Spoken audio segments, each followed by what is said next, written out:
Hello అందరికీ. ఈరోజు 10వ తరగతి విద్యార్థుల పరీక్షలు అవి ఎలా చదవాలి, ఏ సమయంలో చదవాలి, ఎలాంటి వాతావరణం విద్యార్థులకు ఉంటే వాళ్ళు ఉన్నత ఉత్తీర్ణతతో పాస్ అవుతారనే విషయాల గురించి మాట్లాడుకుందాం. ప్రధానంగా ఇక్కడ మనం ఆలోచించాల్సింది మొదటగా విద్యార్థులు కాదు, విద్యార్థుల తల్లిదండ్రులు.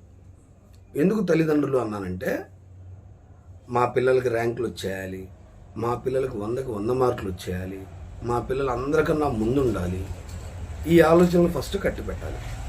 ఎందుకంటే ఒక విద్యార్థి చదివేటువంటి పరిస్థితి, అతని ఆలోచన విధానం, అతను దాన్ని గ్రహించగలిగే శక్తి మీద ఆధారపడి ఉంటుంది. ఇంకొక ముఖ్యమైన విషయం ఏంటంటే, ఈ రోజుల్లో ఇప్పుడున్న పరిస్థితుల్లో మార్కుల షీట్ చూసి ఏ విద్యార్థికి లేకపోతే ఏ ఒక్కరికి ఉద్యోగాలు రావట్లా. వాళ్ళ యొక్క తెలివితేటలు, వాళ్ళ కమ్యూనికేషన్ స్కిల్స్ మీదే ఉద్యోగాలు వస్తాయి. సరే, ఏదేమైనా 10వ తరగతి పరీక్షలు ఇంకో 70 రోజుల్లో ఉన్నాయి. ఈ 70 రోజుల్లో విద్యార్థులు ఎలా చదువుకుంటే మంచి మార్కులతో పాస్ అవుతారనే విషయం గురించి మాట్లాడుకుందాం.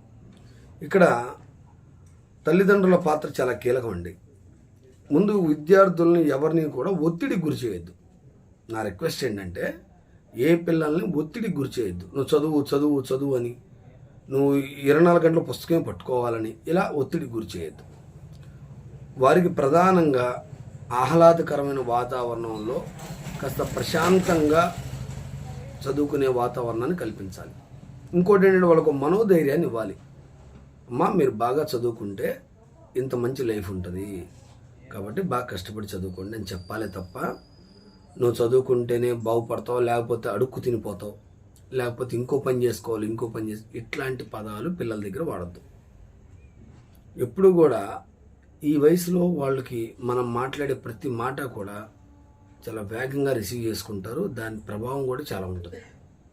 కాబట్టి ఇప్పుడున్నటువంటి పరిస్థితుల్లో కార్పొరేట్ స్కూల్స్లో ఆల్రెడీ మీకు తెలుసు, ఉదయం 6 గంటలకి స్కూల్కి వెళ్తే రాత్రి 8, 9 వరకు కూడా వాళ్ళని ఏదో సినిమాలో చెప్పినట్టు బండకేసి రుద్దుతూనే ఉంటారు.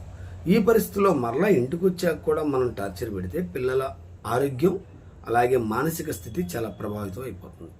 కాబట్టి విద్యార్థుల్ని పాఠాలు నేర్చుకునే విధానం కానీ, అవి మననం చేసుకునే విధానం కానీ, ఈజీ మెథడ్స్ కొన్ని నేర్పించాలి పిల్లలకి. ముందు ఫస్ట్ ఆఫ్ ఆల్ ఇంటి వాతావరణం చాలా మంచిగా ఆహ్లాదంగా ఉండాలి. ఆ వాతావరణంలో విద్యార్థులు ఉంటే స్కూల్లో ఎంత ప్రెషర్ ఉన్నా ఇంటికి రాగానే ఆ మంచి వాతావరణంలో వాళ్ళు ఆ పాఠాలు నేర్చుకోవడం కానీ, లేకపోతే మళ్ళీ మననం చేసుకోవడానికి బాగుంటుంది. దానివల్ల ఇంకా వాళ్ళ జ్ఞాపక శక్తి పెరుగుతుంది. విద్యార్థులు కూడా ఒకటి గమనించాలి, ఇప్పుడున్న పరిస్థితుల్లో, ఈ రోజుల్లో, ఈ పోటీ ప్రపంచంలో మనం అనుకున్నది సాధించాలి అంటే చాలా కాన్ఫిడెంట్గా ప్రతి పని చేయడానికి మీరు ప్రిపేర్ అవ్వాలి. మొదటి గోల్ అనుకుంటారా, లేకపోతే మొదటి మెట్టు అనుకుంటారా, ఏదని అనుకోండి, కానీ 10వ తరగతి అనేది చాలా కీలకమైనటువంటి పరీక్ష. ఈ పరీక్షలు 35 మార్కులు తెచ్చుకోవడం చాలా ఈజీ. ఎందుకంటే సంవత్సరం మొత్తం చదువుకున్న మనం 35 మార్కులు తెచ్చుకోలేము అనడం భ్రమ. కానీ 35 మార్కులు మన టార్గెట్ కాదు. అందరికన్నా ఉన్నతమైన మార్కులు రావాలి. ఉన్నతంగా మనం మన రిజల్ట్ని చూపించాలి. దానికోసం మనం ఏం చేయాలి?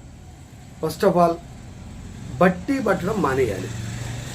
బట్టి పట్టే విధానానికి పూర్తిగా మనం స్వస్తి పలకాలి. ఎందుకంటున్నానంటే, బట్టి పట్టే విధానంలో ఈరోజు విద్యార్థులు అనేక మంది ఆ విధానంలోనే చదువుకున్నారు. వాళ్ళకి లోక జ్ఞానం ఉండదు, పుస్తక జ్ఞానం తప్ప. ముందు పాఠాన్ని అర్థం చేసుకునే వాతావరణంలోనే మనం ఉండాలి, ఉపాధ్యాయుల దగ్గర నుంచి. తర్వాత ఏ సమయంలో చదివితే మనం అవి త్వరగా గ్రహించగలం. మీరు బాగా గుర్తుపెట్టుకోండి, అర్ధరాత్రులు నైట్ అవుట్లు చేస్తాం, ఉదయం 3 చదువుతాం, ఈ నైట్ మొత్తం చదువుతానే ఉంటాం అంటే రెండో రోజు పడుకోవడం తప్ప చేయగలిగేది ఏమి ఉండదు. ప్రధానంగా ఎర్లీగా పడుకోవడం నేర్చుకోవాలి. మ్యాక్సిమం 10 గంటల లోపు తిని పడుకోగలగాలి. ఇది చాలా ముఖ్యమైన సూచన. అప్పుడు మాత్రమే మనం ఉదయం 4 గంటల తర్వాత లెగుస్తాము నిద్ర. ఈ 4 గంటల తర్వాత మన శరీరం చాలా ప్రశాంతంగా రెస్ట్ తీసుకుంటుంది. మన బ్రెయిన్ కూడా చాలా హెల్తీగా ఉంటుంది, యాక్టివ్గా ఉంటుంది. ఉదయం 4 తర్వాత మీరు ఎప్పుడు నిద్ర లేచి చక్కగా చదువుకోవడం స్టార్ట్ చేస్తారో అప్పుడు మీకు ప్రతిదీ గుర్తుంటుంది. దీనిలో పెద్ద రహస్యాలు ఏం లేవు, లాజిక్స్ ఏం లేవు. రాత్రిపూట మన శరీరం పగలు చేసిన పని అంతా సాయంత్రానికి అలసిపోయి ఈ సమయంలో మన శరీరం ఎలాగైతే అలసిపోయిద్దో మన బ్రెయిన్ కూడా అలసిపోతుంది. ఈ పరిస్థితుల్లో మనం ఎప్పుడైతే నిద్రపోతామో మంచి వాతావరణంలో నిద్రపోతాం హాయిగా, ఉదయం కల్లా చాలా యాక్టివ్గా అయిపోతాం. బాడీ యాక్టివ్ అయింది, బ్రెయిన్ యాక్టివ్ అయింది. ఉదయం 4 గంటల నుంచి 4:30కి లెగండి, చక్కగా 6:30 వరకు హాయిగా చదువుకోండి 2 గంటల పాటు. తర్వాత యథావిధిగా మీ దినచర్య స్టార్ట్ అయిపోయింది. మరలా సాయంత్రం పూట ఎర్లీగా 9 గంటలకల్లా లేదా 8 గంటలకల్లా అవకాశం ఉంటుంది, తినేసేయండి, చక్కగా పడుకోండి, 10 గంటలకల్లా పడుకోండి. ఇదే ఈ 70 రోజులు మీరు చేయగలిగితే మిగిలిన వాతావరణం పక్కన పెట్టినా ఈ 70 రోజులు మీరు ఇది పర్టికులర్గా చేయగలిగితే నైట్ అవుట్లు చేయకుండా ఉన్న సమయాన్ని సద్వినియోగం చేసుకుంటూ చక్కగా పాఠాలను అర్థం చేసుకుంటూ రివిజన్ చేసుకుంటే మీరు డెఫినెట్గా ఉన్నత మార్కులతోనే 10వ తరగతిని కంప్లీట్ చేస్తారు. కాబట్టి ఎవరూ కూడా అధిక ఒత్తిడికి లోనవ్వరు. గుర్తుపెట్టుకోండి, 35 మార్కులు వచ్చినా పాసే అంటారు, 100కి 99 మార్కులు వచ్చినా పాసే అంటారు. ఈ రోజుల్లో మార్కులను బట్టి ఉద్యోగాలు రావడం లేదు, మన తెలివితేటలను బట్టే వస్తున్నాయి. కాబట్టి ప్రతి ఒక్కరూ కూడా అది దృష్టిలో పెట్టుకోండి. మంచి మార్కులతో పాస్ అవ్వాలి, అలాగే మన తెలివితేటల్ని మన జ్ఞానాన్ని కూడా పెంచుకోవాలి. సెల్ ఫోన్లకి చాలా దూరంగా ఉండాలి. ఎందుకంటే మనం ఏదో పాఠం చూసుకుందాంలో యూట్యూబ్లోనే వస్తే పక్కనే ఒక 4-5 యూట్యూబ్లు రకరకాల వీడియోలు వస్తాయి. ఏదో కుడి భుజం ఎడం భుజం అనుకుంటే ఏదో పాటలు వస్తాయి, ఏదో పిచ్చి పిచ్చి వీడియోలు వస్తాయి. ఇవన్నీ చూడడానికే మన వాల్యుబుల్ టైం అంతా ఖర్చు అయిపోయింది. మనం అసలు చూడాల్సింది వదిలేసి మిగిలినన్ని చూస్తాం. కాబట్టి నా యొక్క సజెషన్ ఏంటంటే ఈ 70 రోజుల పాటు ప్రతి ఒక్క విద్యార్థి కూడా మొబైల్కి దూరంగా ఉండండి, పుస్తకాలకు దగ్గరగా ఉండండి. ప్రతిరోజు న్యూస్ పేపర్ చదవండి. న్యూస్ పేపర్కి దీనికి సంబంధం ఏంటని మీరు అనుకోవచ్చు. న్యూస్ పేపర్లో ఎప్పుడు కూడా ఎడిటర్ కాలం అని ఒకటి ఉంటుంది. ప్రజెంట్ విషయాల మీద, కరెంట్ అఫైర్స్ మీద మనకి విజ్ఞానం చాలా అవసరం. కాబట్టి వాటన్నిటిని ఫాలో అవుతూ ఉండండి. దానివల్ల మీరు మంచి రిజల్ట్తో ఉన్నతమైనటువంటి పరీక్షల్ని చాలా సులువుగా, చాలా ఈజీగా, డెడ్ ఈజీగా మంచి మార్కులతో పాస్ అవుతారు. కాబట్టి తల్లిదండ్రులు విద్యార్థుల మీద ఒత్తిడి పెట్టద్దు, విద్యార్థులు మీరు కూడా పరీక్షల్ని తేలిగ్గా తీసుకోవద్దు.